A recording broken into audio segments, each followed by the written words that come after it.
Avui crearem el nostre grup. Ens reunirem una vegada cada mes. A la primera reunió hem de prendre algunes decisions per tal que el sistema funcioni correctament. Cal definir entre tots la normativa interna del nostre grup. En primer lloc, decidim quan farem les nostres reunions. Els grups acostumen a establir el dia, hora i lloc de les reunions per no haver de convocar a tots els membres del grup cada vegada. Per exemple, decidim reunir-nos el segon dimarts de cada mes a les 6 de la tarda a casa l'Anna.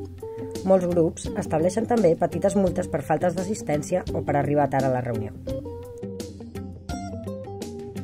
Comencem amb l'estalvi.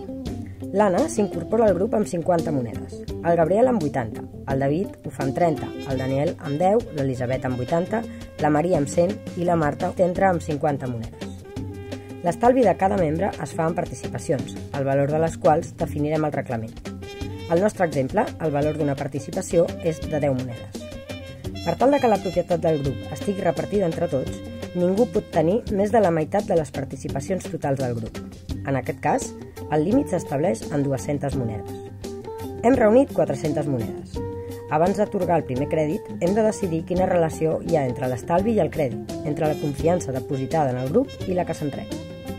La majoria de grups treballen amb una relació de 1 a 4, és a dir, cada membre pot demanar fins a 4 vegades l'import que té estalviat.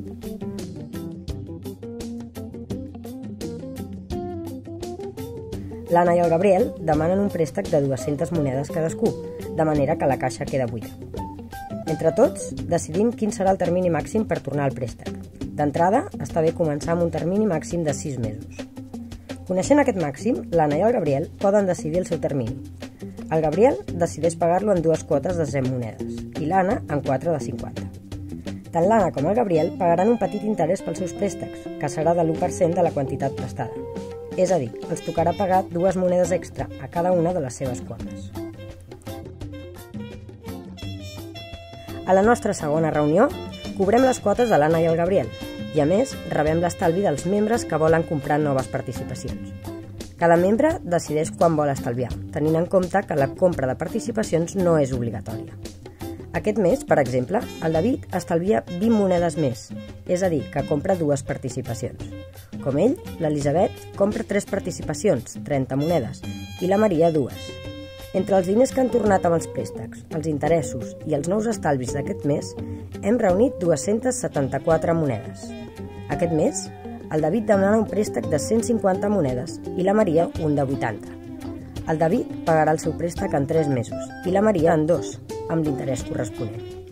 Un cop adjudicats els préstecs, tanquem la nostra caixa i ens tornarem a veure el mes que ve.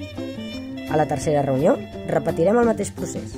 Els membres que tenen préstecs pagaran les seves quotes. Qui vulgui estalviar comprarà més participacions i amb els diners recuperats tornarem a donar préstecs a qui els necessiti. És tan senzill com això.